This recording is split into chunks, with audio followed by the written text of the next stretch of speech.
F1 is back, and with yet another sprint weekend ahead of us, who knows what's gonna happen. Wait, it's Miami? Oh well. This is Connor F1, and this is the 2024 Miami Grand Prix.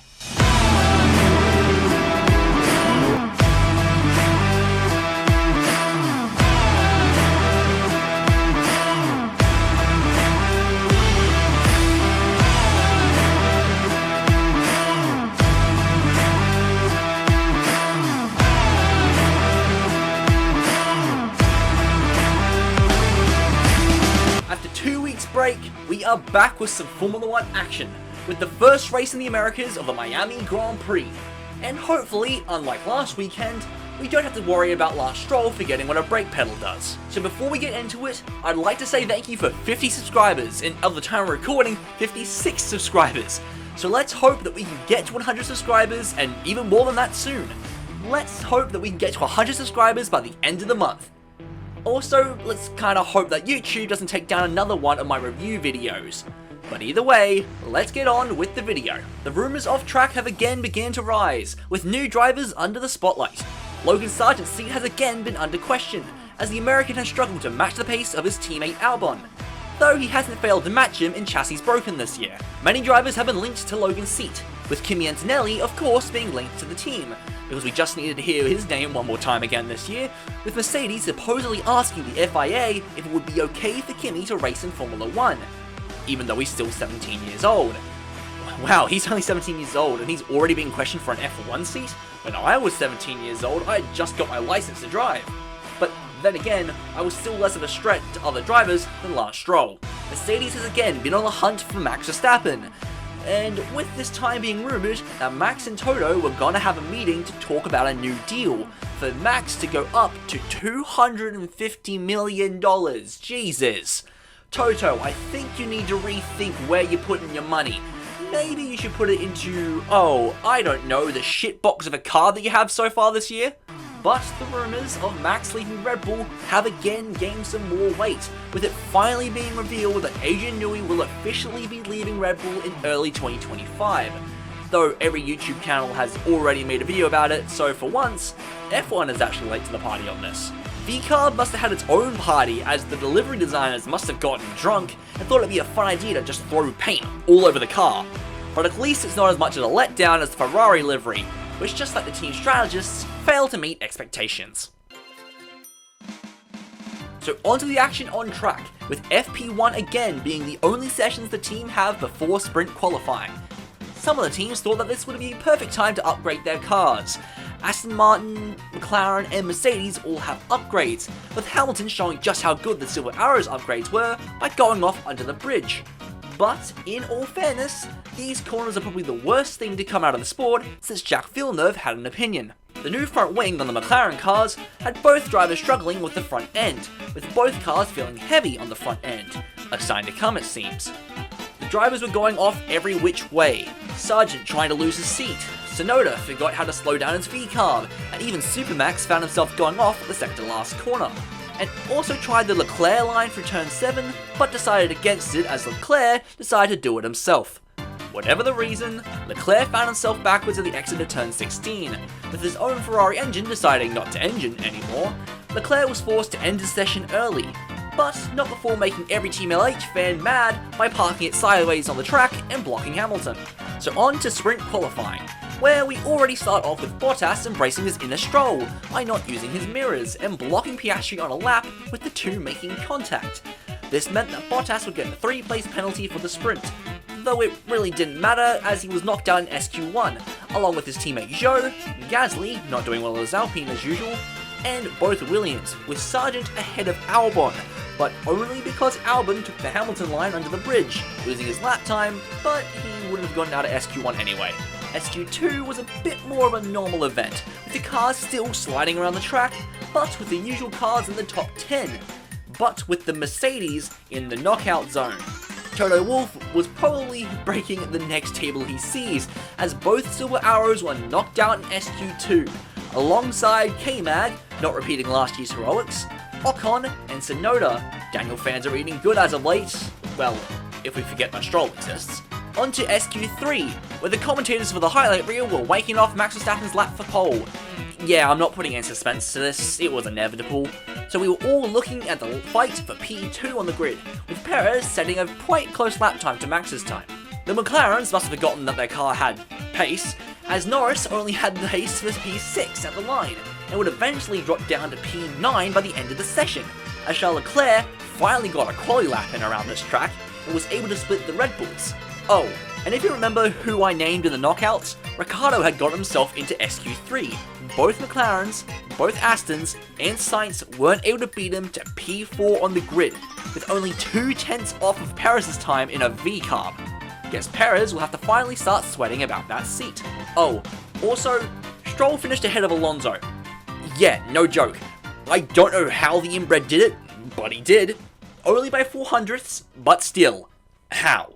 So now onto the sprint race itself, where with Stroll starting behind Ricciardo, I think we all know what's going to happen. At the start, Max instantly cut off Leclerc into turn 1, with Perez trying to go around side of the Monegasque. But with the Mexican being pushed down by the flying Daniel Ricciardo, who was almost flying as high as Lando Norris. Stroll again forgot how to use his mirrors and made contact with Alonso, who was trying to leave Hulkenberg room before Hamilton came in like a torpedo, pushing both Astons into the unsuspecting Norris, who was then knocked out of the race entirely. Aston then decided to leave the rest of Stroll's crashing for the main race, with the race restarting, and almost instantly did Perez overtake Ricciardo for third, but instead of running away, left Daniel in the DRS. Either this was him trying to hold up Carlos and Oscar behind, or this was just his real pace at the time. But either way, it helped Ricciardo, so... Hamilton, after ending 3 cars' days already, decided to try to take Magnussen's spot for 8th. But Hamilton must have not watched my video on the Saudi GP, because the K-Mag train was back in action, with Kevin doing everything to hold back the other cars so his teammate could get points, with him cutting the Mickey Mouse chicane, probably trying to make sure Hamilton didn't do his brake magic trick again. And as Kevin Magnussen got penalty after penalty, Perez was finally pushed away from Daniel Ricciardo, leaving him to fight the smooth operator for 4th. Every corner Sainz got closer, but Sainz just couldn't seem to get past the impossibly quick V-carb. Team LH must have been losing it right now, as K-Mag pushes Lewis off the track, but keeping his place, but allowing Tsunoda to get past Hamilton and into 9th. But as K-Mag finally gave in to Tsunoda and Hamilton, and with Hamilton fighting past to get the last points place, and with Max Verstappen crossing the line to win yet another sprint race this year, and with Leclerc holding off Perez to take 2nd, Danny Ric continued to hold off Carlos and Oscar to the line, ending the session with an amazing P4 performance, with Carlos even giving him a little thumbs up after the race, which in hindsight maybe should have been a thumbs down. So after an amazing sprint for a track that we are at, we head into qualifying for the main race, where the cars couldn't even get on track properly. Miami traffic began to strike again, with Logan Sargent being blocked on a flying lap on the final corner. But that didn't really matter, as Logan would still not be able to get into Q2, being joined by both state cars, probably getting cooked well done it seems, K-Mag after breaking his car, just trying to help his teammate in the last session, and Daniel Ricciardo, who I have no clue why he's down here besides the fact that he might have been blocked on his lap. But if we're real for a second, after what happened with Lance at the start of the sprint race, he probably just didn't want to risk another trip on Stroll Airways. At the start of Q2, Albon's car just stopped, so the Brit would have to start on the back foot. As the cars came to the line, we wonder who would see a top team out in Q2 again, and we would, with Alonso and Stroll being knocked out with Albon and the 2 Alpines joining them. Oh, and Lance finished ahead again. If I had a nickel. Now onto the first runs of Q3, where Max was able to put it on provisional pole, with both Ferraris behind but only by 1/10 of a second. Piastri was able to beat his teammate who was on mediums for some reason, but Lando was still faster than both Mercs on softs. So onto the final runs, where there's a small gap up front. Could the Ferraris get pole off of Max Verstappen? And where could Lando finish on soft tyres? And no one improves. Like, no one. But Lando, who puts it ahead of his teammate, Perez was able to get P4, but the top 3 remained the same, with Verstappen first, Leclerc second, and Sainz in third. Onto the main race now, where Ferrari were aiming to get a 1-2 at the start. But Leclerc just couldn't get his Ferrari moving, so Sainz was almost able to go around the outside, till Perez decided to do a Bottas to his own teammate, yet still fucked it up, so went straight on with Sainz getting slowed down so much that Piastri was able to go around the outside into third. So as Max began to pull away, Piastri was able to continue his momentum by getting past Leclerc for second and being able to keep him at an arm's length. Hamilton was experiencing Haas fever again, as this time it was Hülkenberg keeping Hamilton at bay. But as Hamilton was able to get past at the airpin, he must have gotten K-Mag flashbacks, so locked up letting Nico back through again. Leclerc was not catching Piastri, so Sainz behind started pressuring the team to do something with his pace, but instead they started helping Hamilton finally get past Hülkenberg for 7th, leaving Carlos out to dry as Charles came into the pits. Max must have been getting bored by himself up front, so got himself a friend at the chicane, who was actually dressed up like a McLaren fan, so Max decided to use his new friend as a Mario Kart item to try to bring out the VSC. So he waited, and waited, but the VSC wouldn't come out till there was a headless corpse of a bollard on track. But Max would still wait for the green flag running before pitting. As Alonso and Russell began to fight past slower cars, Piastri and Sainz pitted as Lando Norris, who was quietly moving his way up to the front, moved into P1. With Lando getting chased by Max for first, the McLaren team were hoping for a safety car. But with Magnussen on track, it didn't take too long. So as Magnussen added yet another body to his endless kill count and another penalty to his growing list this weekend, the crashed Logan Sargent got Burt Mylander to finally come out of the pits for the first time. But he must have gotten so used to Max leading the Grand Prix that he picked up Max instead of Lando, allowing Lando to box and to begin to look like he was about to lap the whole field, till the FIA finally fixed their mistake.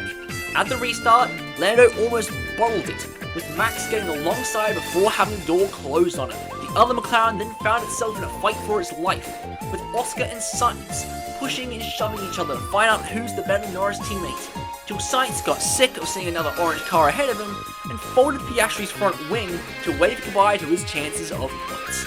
And as Alonso scrapped with his old teammate Ocon, Lando continued to pull out his lead to over 8 seconds, with the young Brit finally winning the first race of his career, with Max Verstappen in second and Charles Leclerc in third.